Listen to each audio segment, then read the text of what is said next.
with your faces that a number of you were singing along, and that was very nice. So this week I'm stuck with my little beast sitting on my lap, so I'll try to look over his head at all of you.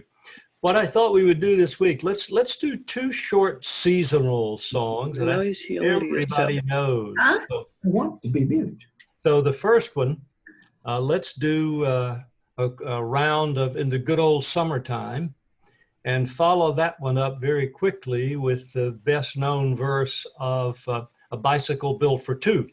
I just learned there are hundreds of verses to A Bicycle Built for Two, much to my surprise, but we'll do the one that is best known. All right, so sing along. In the good old summertime, in the good old summertime, strolling through a shady lane with your baby mine.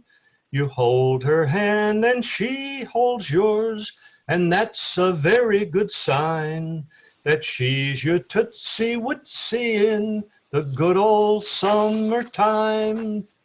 Now the bicycle. Daisy, Daisy, give me your answer do. I'm half crazy, all for the love of you. It won't be a stylish marriage, I can't afford a carriage, but you'd look sweet upon the seat of a bicycle built for two. All to you, President Jim. Thank you, John. Thank you very much. We appreciate that. And now the Pledge of Allegiance. Give me 1 second. Yep.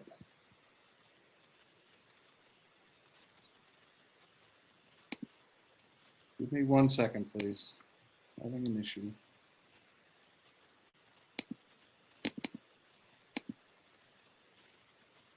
Oh. It's up, Jim. It's up, Jim. Is the flag up? Okay.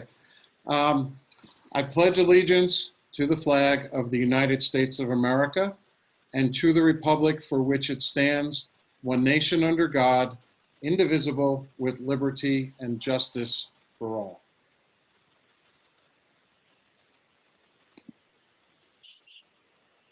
And now the four-way test of all the things we think, say, or do. Is it the truth? Is it fair to all concerned?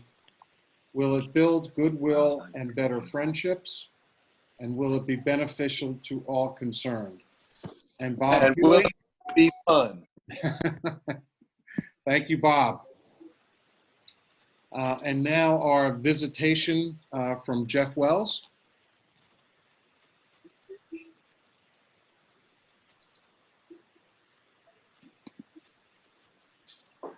Yes. Hi, guys. Connection's a little rough. Can you hear me? Yes. Okay. Well, let's pray. Lord, we're so blessed to be called Rotarians because it means that we're here to serve, just as you are here to serve. Lord, the latest magazine that is in our name talks about this being our moment. And let it be our moment, not just as human beings, but as Rotarians with the mindset to serve all those. And we ask that we would be called upon to serve those that are in need of health, those that are in need of wealth, those that are part of a family that is suffering through this pandemic, those that are friends that are here to help each other, and most of all, Lord, those that are in faith that have so much to offer. Lord, let us be those as well, offering everything we have. And we're thankful for our Creator in all things. Amen. Thank you, Jeff. Do we have a visitation report from Joe Massey?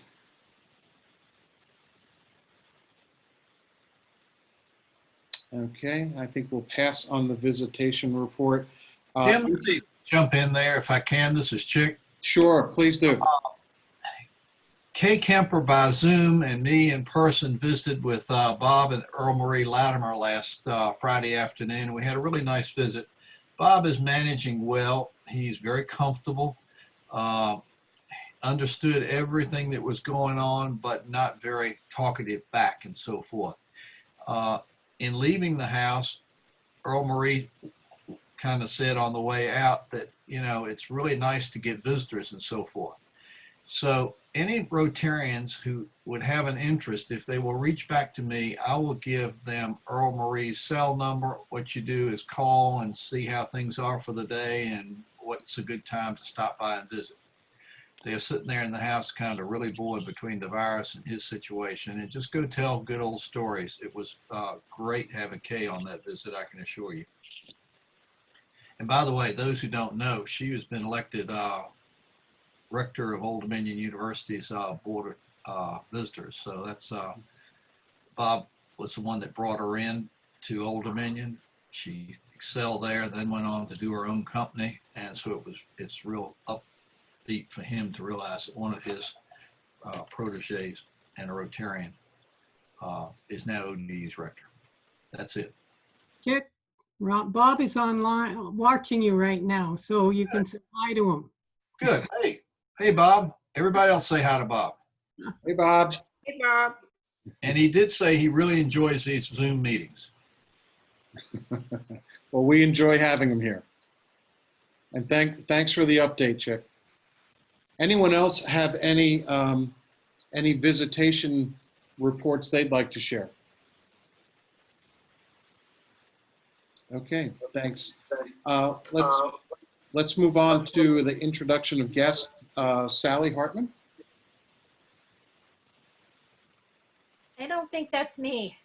I'm Okay. I'm introducing the speaker. Okay. All right. Well, I know we have two guests here.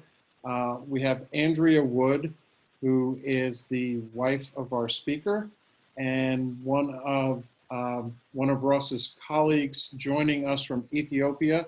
I'm going to try this again. Fitsum Arugawi. I hope I did justice to that. So welcome to the that's me. Norfolk. Thank you very much. We're happy to have you. Want to let everyone know that our school of the week is James Monroe Elementary School. Today's rotation scribe is Diana Starkey. On to some club business. I'm going to try something right now. I've created a poll, and I would like you all to just go ahead and answer.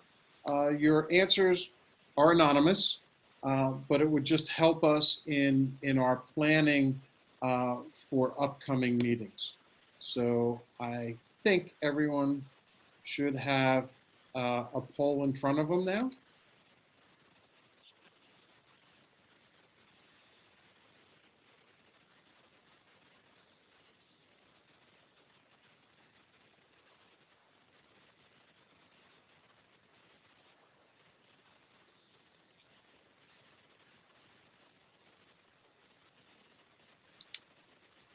All right, we'll give it about another 10 seconds.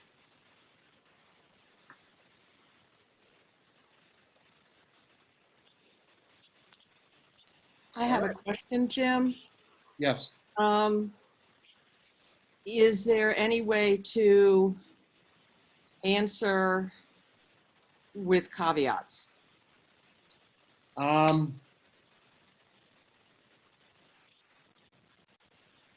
Not that I know how to do.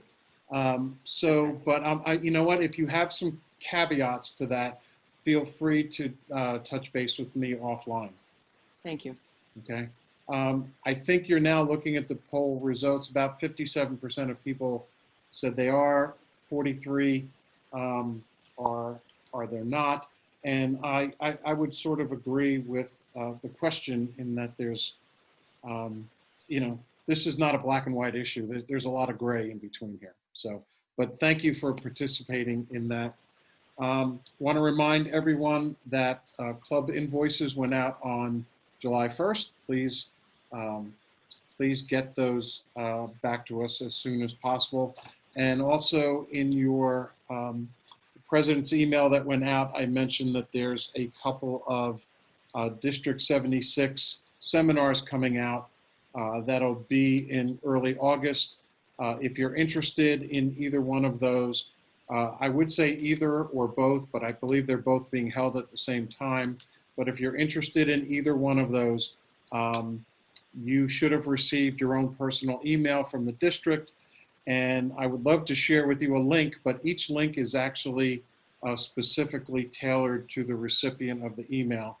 So if you're interested, that would be the way to attend one of those meetings. Two members of our club, John Paget and Sigurd Whitaker, are both going to be presenters. So it should be, I know it'll be very well done because I know who's involved. So that's great.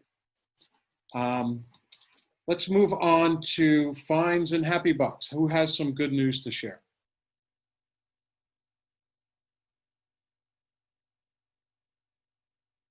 I'll go ahead. So during all the COVID stuff, me and my girlfriend actually were looking for a house and ended up buying one back in June. And then on top of that, we also got a four-legged friend from the SPCA. So I'd like to donate some money in honor of that. Well, thank you and congratulations. Thank you. Anyone else? I do. I have some news.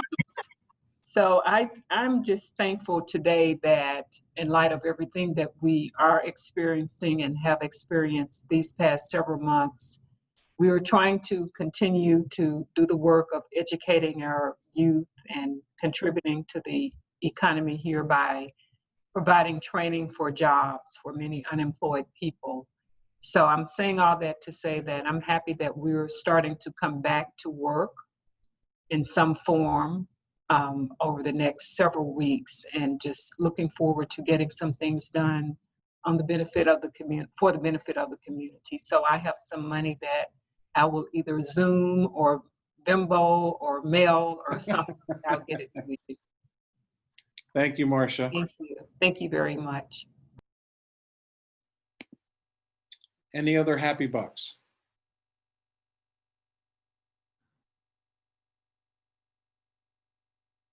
Okay, well then let's go ahead and move on. Our Vice President in charge of programs is Lori Harrison, and she will be introducing our Rotarian of the Day. Okay, our Rotarian of the Day is Sally Hartman, and Sally has been a member since 2007. And her favorite part about being a Rotarian is that she always gets to learn something new from our speakers. And her fun fact is that she was an exchange student a long time ago in Japan, where she met 6-year-old twins and introduced them to Snoopy and all the different characters, and maintained a relationship with them. And then 45 years later, those twins have children, and she just sent them all Snoopy face masks that she made, which I think is a pretty cool way to go, Sally. So, and now Sally can introduce her speaker. Yeah, they still love Snoopy to this day. So when you teach children young, it stays with them. So those of you who were part of our club in 2015 may have heard Ross Wood speak then. He was a Rotary Peace Fellow that our club sponsored, and Rotary Peace Fellowships take seasoned and up-and-coming people and pay for their advanced degrees to study and learn about peace, conflict resolution. So our club helped send Ross to England, where he got his master's from the University of Bradford's Department of Peace Studies in Conflict, Security, and Development.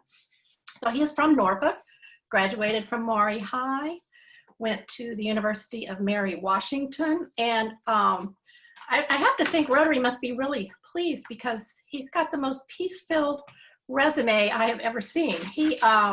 His title is a Food for Peace Officer with the U.S. Agency for International Development, or USAID, and that is in Addis Ababa, Ethiopia, although he's here visiting family right now. And in that position, he supervises 4 people that are responsible for emergency food assistance for 4 million insecure people in Ethiopia. He's worked with USAID since 2018 as a Food for Peace officer, and first in Washington, D.C.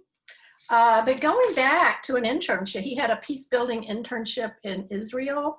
He served in the Peace Corps in Morocco, worked for Samaritan's Purse in South Sudan, which I think is where he was when he spoke to us in 2015, and has worked with them in after disasters in Greece, Turkey, Haiti, Iraq, Kenya, and South Sudan.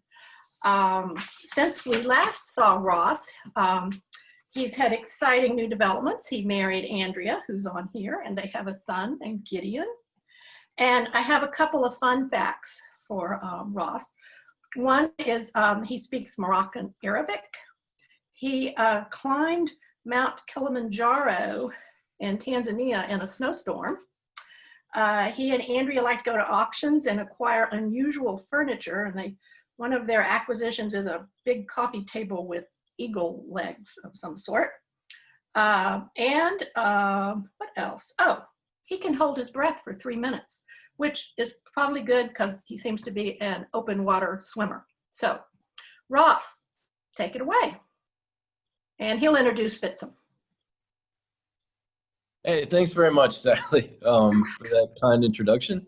It is such a pleasure to be here with you all again, back in Norfolk. Every time I come to this club and get to hang out with the people that are here, I always feel like I'm coming home. So thanks very much for welcoming me back. As Sally mentioned, I am a Rotary Peace Fellow.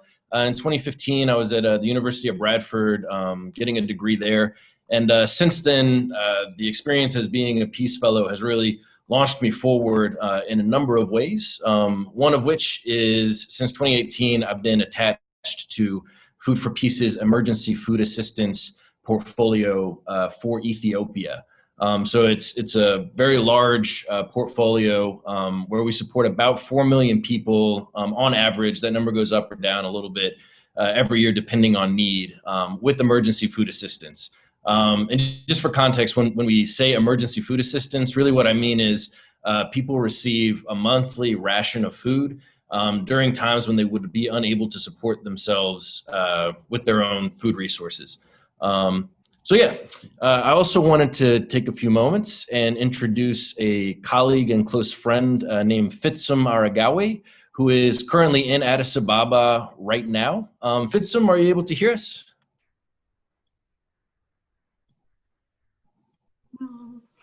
No? Okay.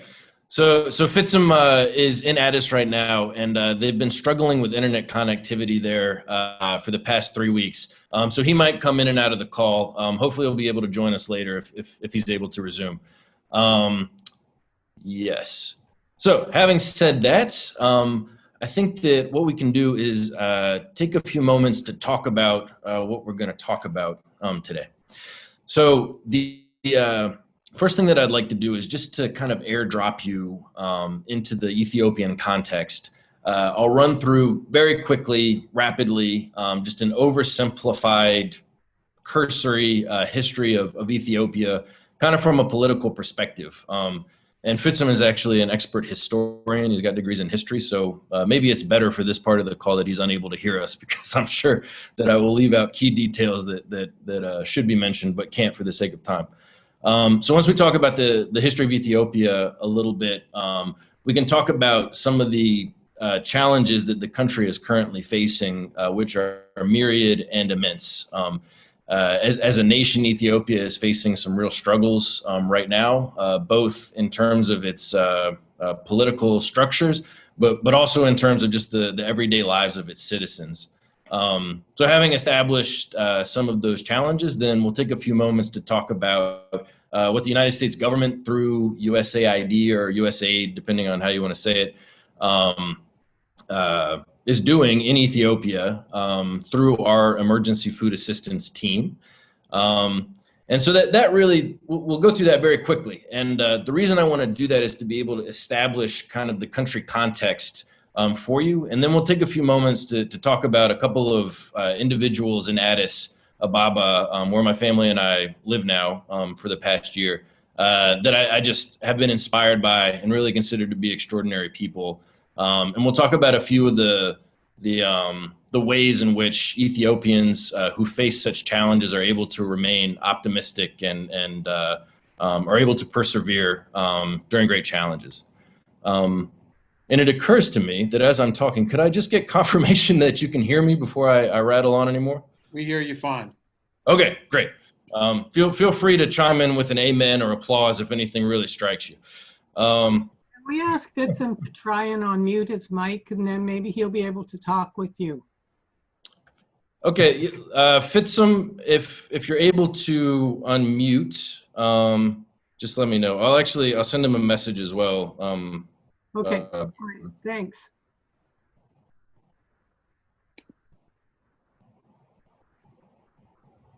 Okay, sorry.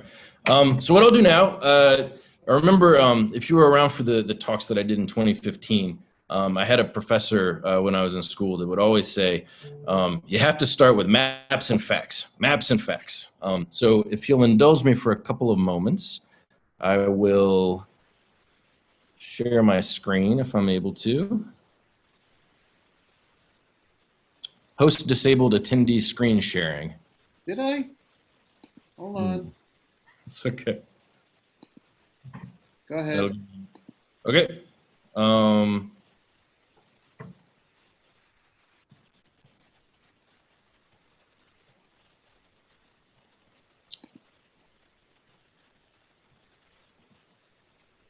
There we go.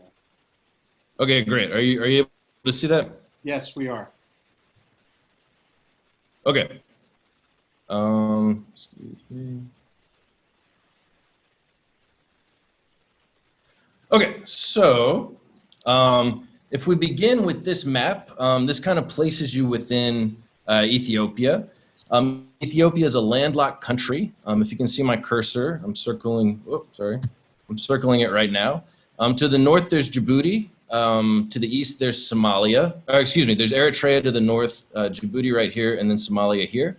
So Ethiopia sits proudly within what's known as the Horn of Africa. You can see how this kind of shape that juts out into the sea kind of looks like a rhino horn. So we affectionately call it the Horn of Africa.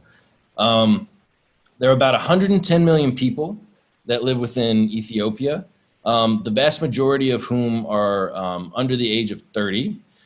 And within Ethiopia, people are very proud that the country has never actually been colonized.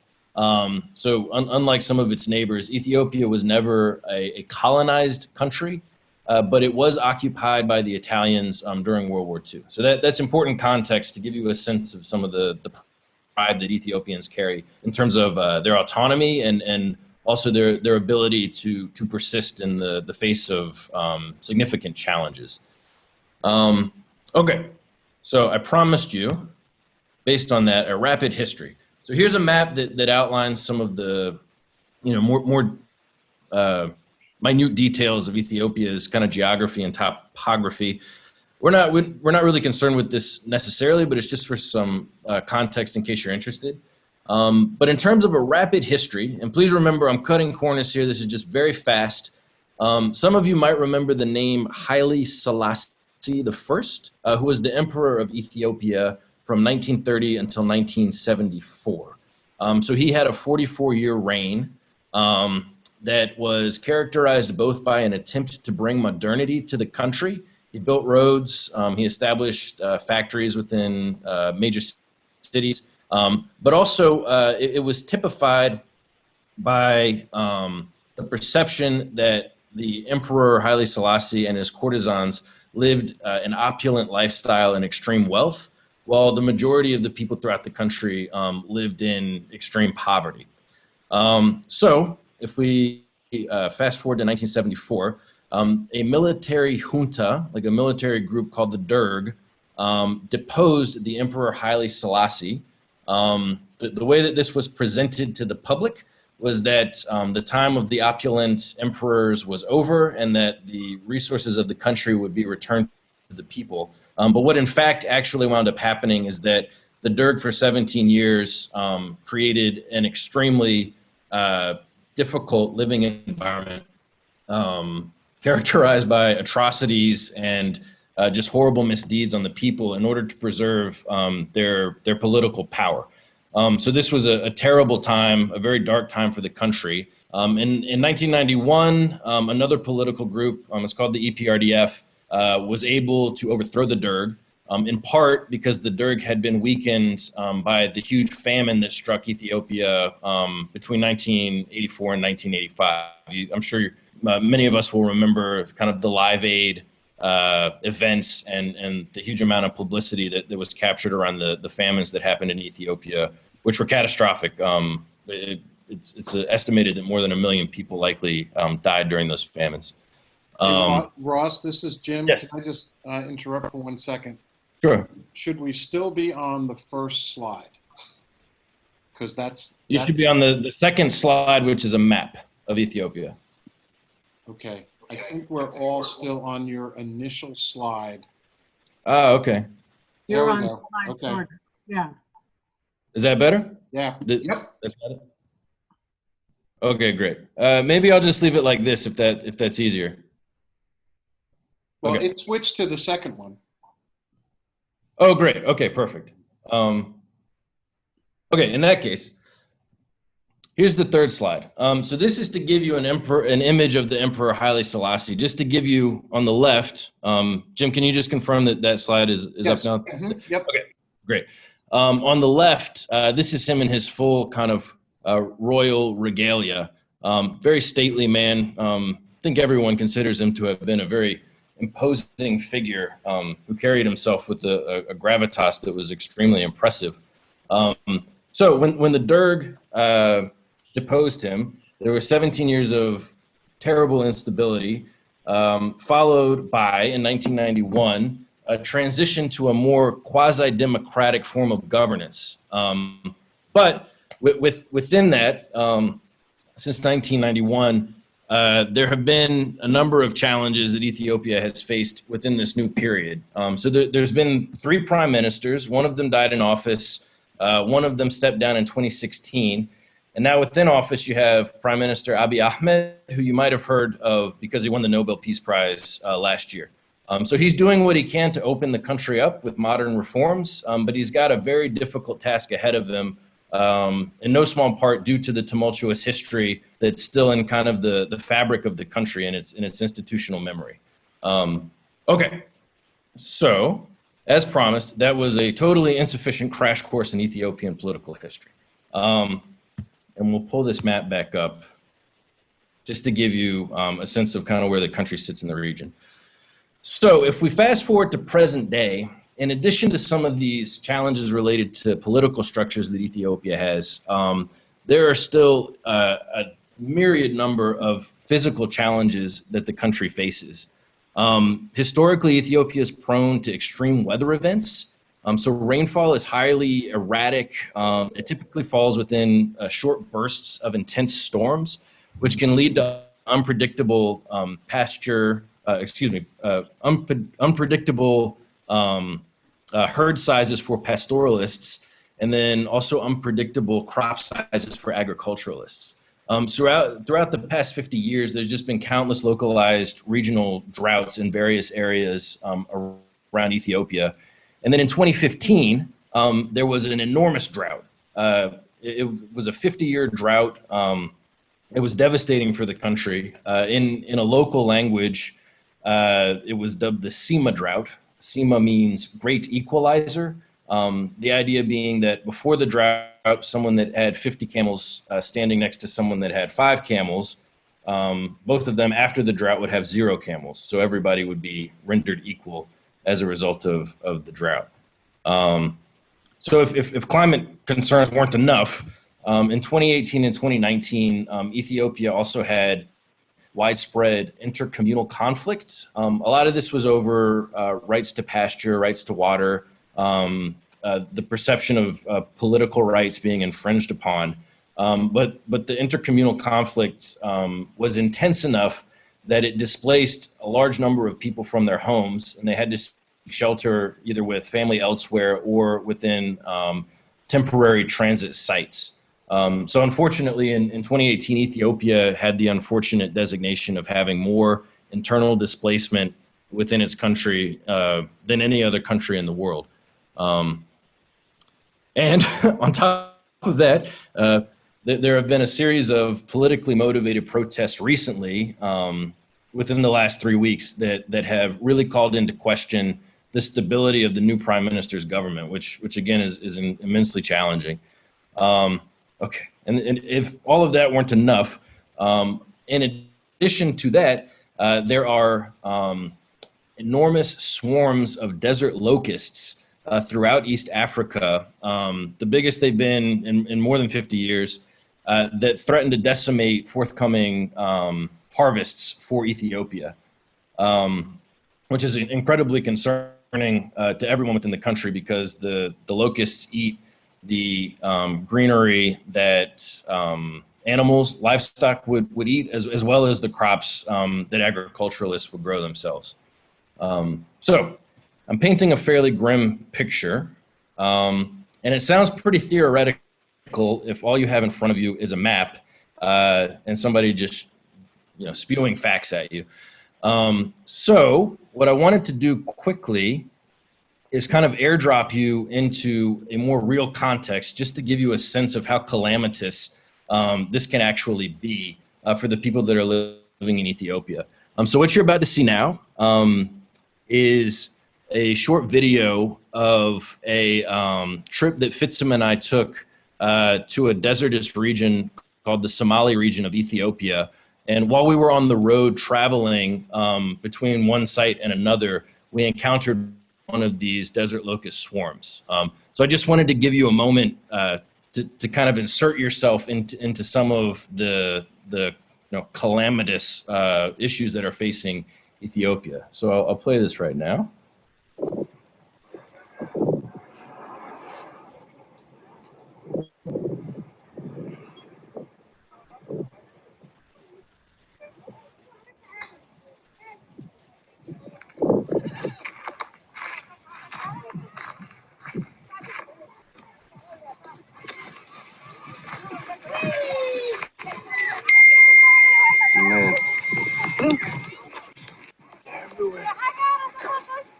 Look there. It's like biblical. Jeez. You can see the clouds of them. Oh my God. It's like, you remember this year the frogs, when they were hit by grasshopper? Yeah.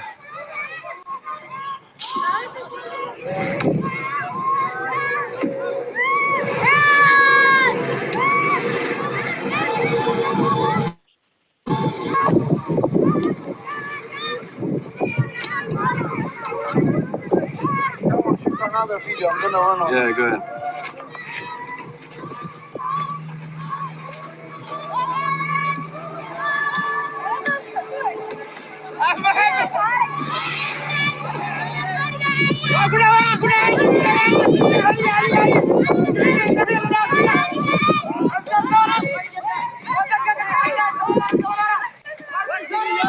Okay.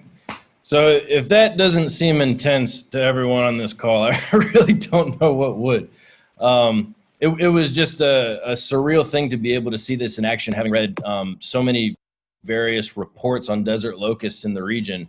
But this is, just an example of some of the strain under which Ethiopians live, literally not knowing if their livelihoods or crops are going to be plucked out of the sky from day to day by desert locusts as one of a number of problems.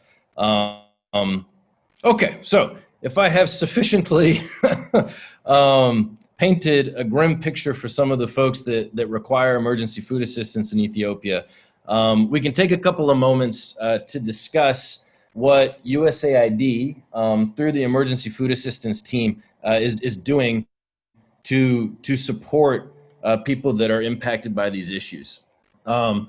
So I don't want to spend too much time on this, but if you take a look at this map, and Jim, could you just confirm that this map is up now? Yes, we're looking at The map is there. Okay, great. Thank you. What you're seeing here is an image that reflects all of the geographical areas that USAID sends emergency food rations, which are usually either wheat or sorghum products that are purchased from the United States and shipped overseas, or they are commodities that are purchased regionally in East Africa or locally within Ethiopia, and then distributed within these areas. And the reason that we take those two approaches is that if we buy domestically from farmers that are producing agricultural products in the United States, there is a benefit to those farmers here, and also a benefit in terms of predictability and stability of those markets and prices for sending emergency food assistance overseas. So there's also a benefit to the people receiving the food.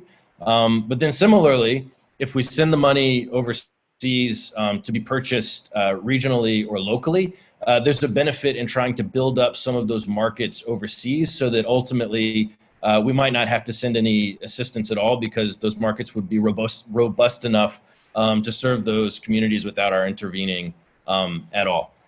So as Sally mentioned before we started, we have a team of 5 that in 2019, we supported 4 million people within these different geographical locations that are highlighted here. The little red symbols that look like hats are refugee camps.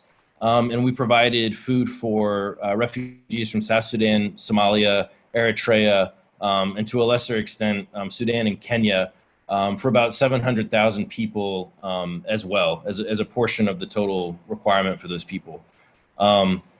So we're very proud of the work that we're able to do in support of these people. And yes, Fitsum, are you able to hear or contribute at all? I'm not sure if you're able to unmute yourself. Can you hear me? Yes, yeah, great, Fitsum.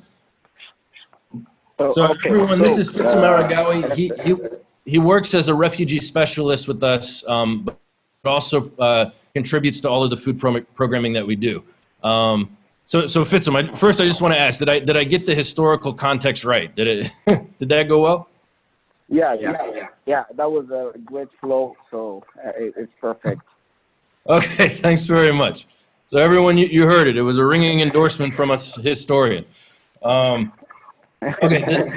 the second thing that Fitsum and I wanted to talk about, though, having gone through some of these elements of the huge challenges that are facing the people of Ethiopia, is to discuss how these people are able to persist at the household level with their families. You know, they live their lives and they do the best that they can to sit in defiance of these outside factors that are beyond their control, but that others might succumb to in more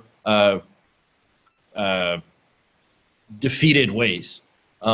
So all that to say that the political history that we talked about, the current context in terms of the humanitarian situation, and the response that we're mounting as USAID, we just wanted to create that as a context for what we're about to talk about next. And I believe, if I'm not mistaken, that the folks on this call might consider this to be a pretty hard pivot in terms of content about what we're going to talk about next. So just bear with me. When Andrea and I and our son Gideon got ready to move to Addis Ababa about a year ago, when we first arrived in Addis, one of the things that we noticed immediately was that there were Volkswagen Beetles everywhere, like all over the city. Everywhere you went, if you drove on the road for more than 2 or 3 minutes, you would see a Volkswagen Beetle. I mean, here you can see 2 of them in front of this city bus. And we saw so many Volkswagen Beetles that Andrea started taking pictures of them out of curiosity to see how many photos she could take before she ran out of subject material. And she never wound up running out of material. We found Beetles that were like kind of tricked out, that had been modernized, that had neon lights under them, ones that were very business oriented and kind of, you know, a commuter vehicle from home to the office. We saw ones that were used to transport goods. You can see the roof racks on this guy that's hiding behind this banana cart over there in front of the construction in Addis. They were everywhere. So we had been given the same briefing on Ethiopia that I kind of just gave you before we left to go out to start our work there. And so we found ourselves surprised that this is one of the things we found in the city. We weren't prepared for this to be like a meaningful element of what we would encounter. And so, having seen so many beetles, so many places, I mean, there's a pink one in the middle of an empty intersection. This happens very rarely, actually. There's so much traffic that normally this beetle would be tucked behind 50 cars in either direction of it, surrounded by traffic. Here we have one in front of a timber store. I mean, they were just all over the place, right? To the point where you would see them sometimes parading down the street with dozens of them in tow. I mean, on the left here, you can see one that's been kind of converted into a dune buggy. On the right, there's a really well-maintained, kind of more professional one. There's a yellow and white one behind that. And you see that a Toyota has snuck into the convoy on the side, but it seems that the beetle owners have kind of let the Toyota hang out there because, you know, I'm sure that the Toyota wants to be more like a beetle. But anyways, this was a real mystery to us. And so having worked with Fitsum at the embassy, I reached out to Fitsum and asked him if he could give me some context for why we were seeing these Volkswagen Beetles everywhere. And Fitsum was gracious enough to make arrangements for us to go and meet with a bunch of Beetles mechanics and also some folks that own Beetles and would sell them. And what we found when we talked with these folks is that Addis Ababa in Ethiopia, they don't have a classic car culture. It's not as if old cars are considered interesting. But these Volkswagen Beetles are genuinely and generally just loved by everyone. They're a beloved car. So Fitsum, what can you tell us about some of the conversations we had with these mechanics and what we learned from them when we were asking questions? Okay. You know, Beetles, they've got very, very interesting attachment with Ethiopians. And I remember one of the mechanics said that if you call someone a Beetle, that means a lot for him. It means a lot for the community as well. That means he's a stalwart, he's reliable, he's a very, very functioning individual. So they were telling all these stories. Like we've met around four mechanics, and they were really, really in love with the Beetles. And some of them, they were telling us that they can maintain new cars in their garage, but the affection they have for Beetles stick them with this car for many, many years. And some of them, they inherited the garage from their old fathers, and they're still running it. And you can find second, third generation mechanics in Ethiopia doing the Beetle maintenance stuff in their own garage. And so every Beetles mechanic, they are really, really in love with the thing they're doing with them. Over. Yeah, absolutely. Thanks, Fitsum. And we wanted to talk about one mechanic in particular. This is a man named Solomon Hailu, who's become one of my closest friends, really, in Addis Ababa. So since he was old enough to walk, he's been working in Volkswagen Beetle shops. And like Fitsum said, one of the things that really struck me, and I think Fitsum too, about how these mechanics work is that there are no spare parts from Volkswagen that are available in the country. So these machines are really savored and preserved because they know it's difficult to find replacement parts. And then in instances where parts can't be salvaged, the mechanics are just ingenious in how they can find workarounds to keep them running to a high standard. So it's very rare that you would see a Beetle throughout the city that isn't well cared for, in part because of the mastery that these mechanics have had over the machines. And here you can see Solomon is standing next to a robin's egg blue Beetle from, I think he said 1961, that has a steering column that's on the British side. It's just beautiful. And he's still working to maintain it. Yeah, so one of the interesting things too that we talked about with the mechanics is there seemed to be an immense pride in the perpetuity of the Beetle. And this really struck me because, you know, one of the things that you would hear over and over again is that, you know, Haile Selassie was here and now he's gone. And the Derg was here, which we talked about earlier, and now he's gone. And, you know, we've had these prime ministers and now they're gone. And we've had floods and they're gone. And we've had locusts and we've had, you know, all of these calamitous things that have happened to the country. But what has persisted for these folks are the Beetle and their ability to keep them running and well maintained. And it became evident that beyond just being a means of conveyance, these beetles have become a symbol of defiance and persistence for the people of Addis Ababa and for people throughout Ethiopia more broadly. One of the interesting, like totally fascinating things that we realized when we were trying to kind of uncover how this element has developed is, remember I mentioned at the beginning that Haile Selassie, the emperor, led a very opulent lifestyle. So he was a car guy, actually. He had a fleet of Rolls Royces, Mercedes. He was photographed often and with enthusiasm driving around Addis Ababa in these amazing cars. And what you're looking at in this image right now, this is a 1954 Beetle. And the man that is about to get into that vehicle being escorted by this military group is Haile Selassie himself.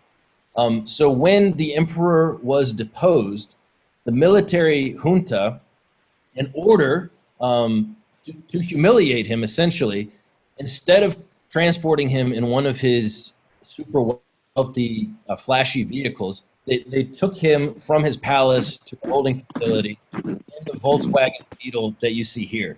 And I really think that might have been the beginning of this culture that has sprung up around these cars in terms of defiance. What do you think, Fitzham? Yes, it is. I want to call his title and want to remind you how powerful he was, how very pompous his lifestyle was. So I'm going to call his title. So Emperor Haile Selassie I, His Imperial Majesty, the conquering Lion of the tribe of Judah, King of Kings of Ethiopia, and elect of God. So it tells you a lot. This statement tells you a lot. So this guy, he was forced to duck into a beetle. It's very, very paradoxical for Ethiopians. It's very, very paradoxical for Ethiopians. So yeah, absolutely. Thanks for that, Fitzham. Yeah, it gives you a sense of the grandeur that surrounds this man. To have been put into a beetle so unceremoniously. Yeah, thanks for that. That's super helpful in terms of understanding the context. Okay, so I hope that you're with me, that we were confronted by this symbol of defiance and persistence in this beetle. And we love this so much. I mean, Andrea and I, that we started to fantasize about what it would be like to be a part of this culture. And so Solomon was kind enough to facilitate that for us. And a few weeks or months after we arrived in the country, he sold us really as a gift for Andrea, one of the Beetles. And so you can see Andrea here. Well, hey, everybody. Here we are in our 1961 Volkswagen Beetle. I'm going to turn it on and take a little loop around the driveway. So we got to make sure we have a little start checklist here. This little button thing has to be pulled down. These lights come on. And then we're in first gear. Handbrake is down. We got a little clutch here and a brake, but you got to pump gas to get it to start, and then just a little flick of the, not even flick of the wrist should get this little baby started. Let's see.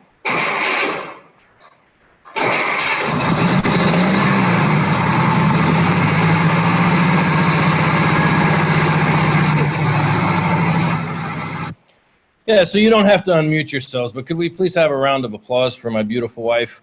Okay, pause for a few seconds for the applause. Okay, thank you.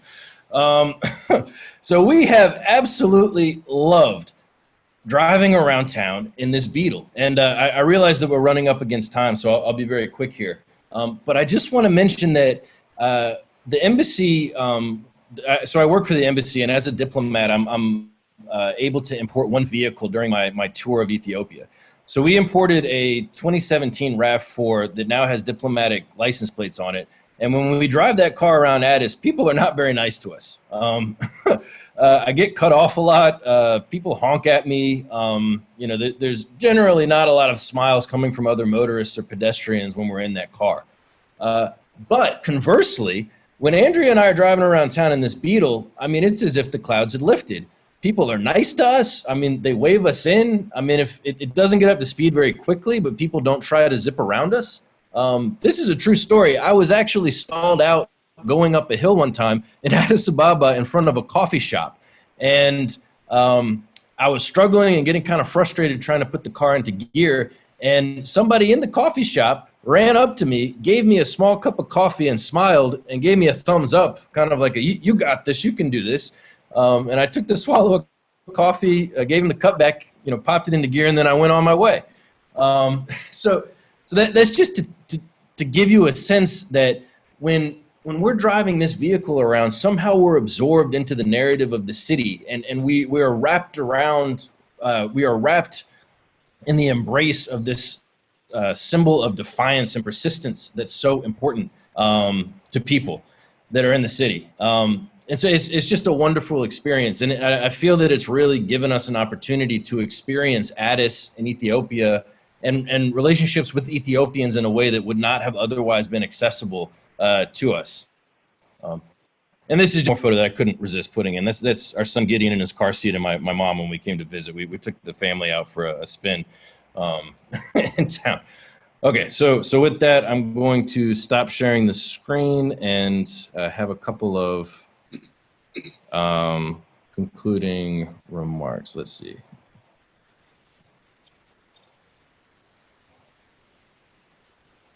Okay, are you able to see me again? Yep, we got you. Okay, very good. So to kind of run us through what we've talked about, we wanted to spend some time at the beginning establishing that life, at least on paper and in terms of news reporting for Ethiopians right now, is extremely difficult. It's a challenging time for a challenged country and a challenged people. But even within that, there are still these symbols of defiance and symbols of persistence. And so one of the things that I want to leave us with and that I've really focused on is having come back from Ethiopia and having had the opportunity to kind of live into this narrative that's around these beetles. I've been asking myself, what are our symbols here? And you know, every time you come back from being overseas, you have the opportunity to kind of view yourself and your own people, your own culture, your own neighborhoods through a fresh set of eyes. And you know, I don't have any answers for you, so don't, you know, I don't have any answers. But one of the things that I keep asking myself over and over again is, what symbol would I be so excited by that I would leap out into traffic and give somebody a cup of coffee because I was so excited that they seemed to understand and embrace that symbol, and in it, what it reflected of me. Yeah, so that's really where we are in terms of our journey around this idea. And as a concluding remark, I think maybe I would leave you with the thought that, as I'm trying to do right now, we should try to identify and celebrate and share the symbols that are reflections of who we would want to be, who we would be at our best self. And if we find symbols that are otherwise reflective, we should leave them and discard them and move forward. Yeah, so thanks very much. I really appreciate your attention, and Fitzim and I would be happy to take any questions you might have. Before that, George, can I say something? Yeah, absolutely, please. So, you know, it's a pleasure meeting your people in the platform. So I'm going to say one thing about Ethiopia and the people. So Ethiopia and the people are facing multitudes of challenges right now. from ethnic violence to desert locusts, from violent political transition to COVID-19. But still, the people of Ethiopia are very, very hopeful of bright future and prosperity. So we are the Beatles. The Beatles survived we different political systems in this country. So I'm gonna assure you that we are the Beatles. I couldn't have said it better, Fitzum. That's outstanding. Thank you. Yeah, welcome. Ross and Fitzum, thank you very much. It was a very informative presentation, and now I'd like to see if there's any questions from any of our Rotarians. I have one. When are you going back? So we're actually awaiting guidance from the State Department right now. They're slowly sending folks back that are in the States right now to posts in East Africa, but they're being a little bit cautious for folks that have small children. Just being aware of the strain that could be on health systems there if COVID spreads very quickly. So hopefully within the next 6 to 8 weeks. And if you ask my parents who we're staying with, they might say hopefully even sooner than that. No, I don't think so. I don't think so, Ross. Hey, Marty, how are you? I'm fine. They're very happy to have you, and he does remind us how often that he does have a grandson.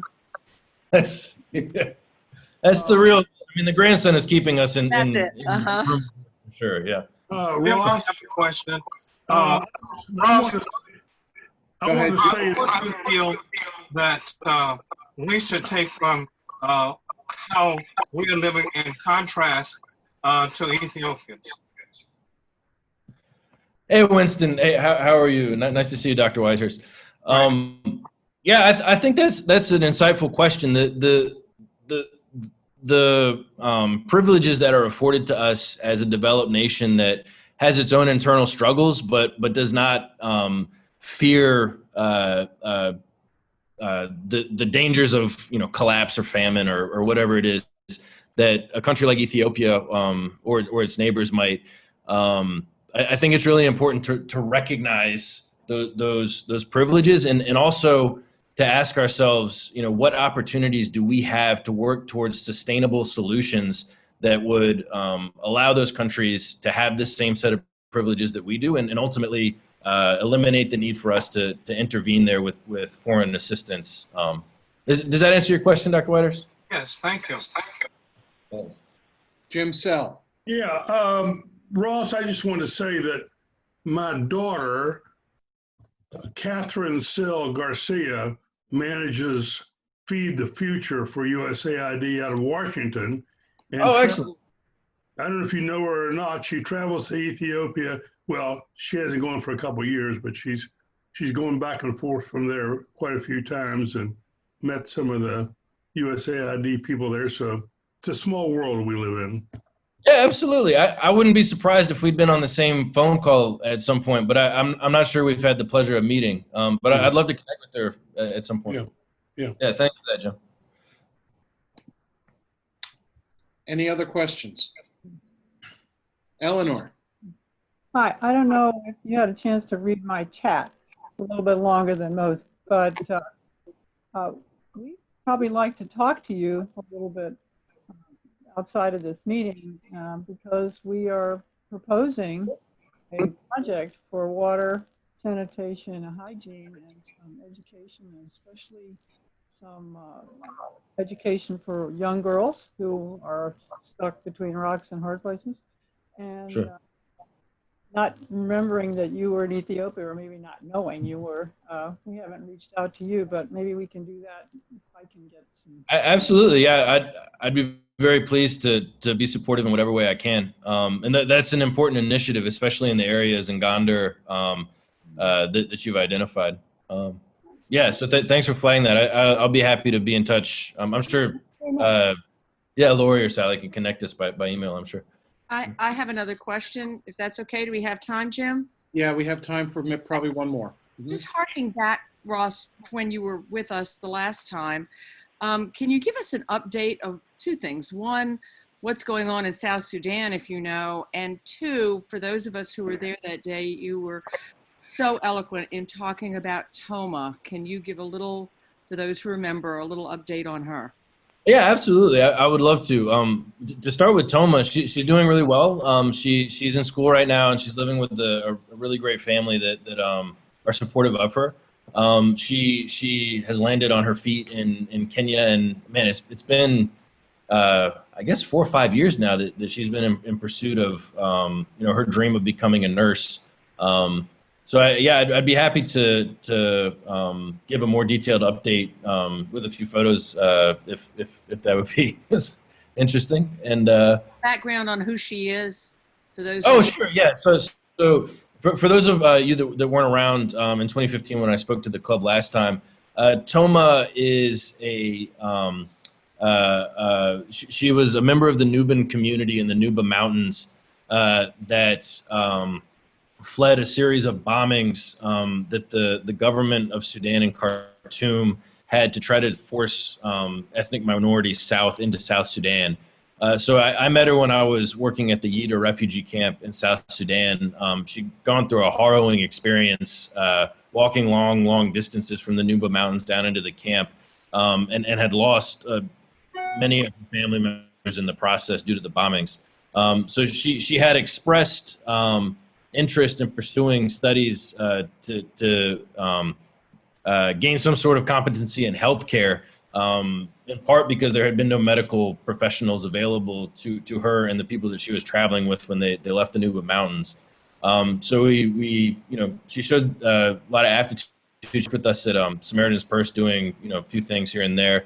And we were able to work with what family she had left and some folks in Kenya through some very generous support from folks in the Rotary Club. Marty, can I single you out for that specifically? Is that okay?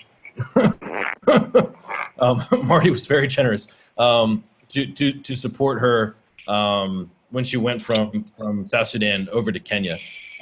Well, you know what I'd love to do actually is write an update for the club that I can send you in kind of a paper format, giving you some details of where she is right now, if that's all right. That'd be great. Thank you. Yeah, that'd be great. Excellent. And then South Sudan is still a mess. I'm not sure I can update more on that. The civil war continues there.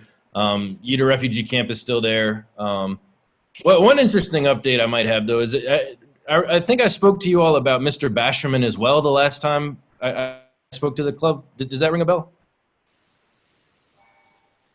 Did he make the little stoves?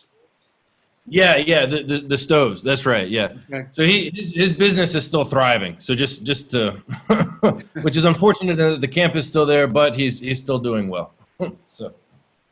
Yeah. Well, Ross and Fitzham, again, thank you very much. One of the things that's unique about our club is we have a really keen interest in literacy, especially for younger folks amongst us. And so in honor of Ross and Fitzham speaking at our meeting, we're going to be donating a book in your honor to the James Monroe Elementary School. So next time you're in town, feel free to stop at James Monroe and ask them where your book is. But we appreciate you joining us. Thanks very much. Thank you very much. All right, thank you. Want to let everyone know that our next meeting is August 4th, and our speaker for that meeting will be Susan Sussman. She's a former Norfolk native, now stand-up comedian, and she will be joining us from Orlando, Florida. So between now and then, stay safe.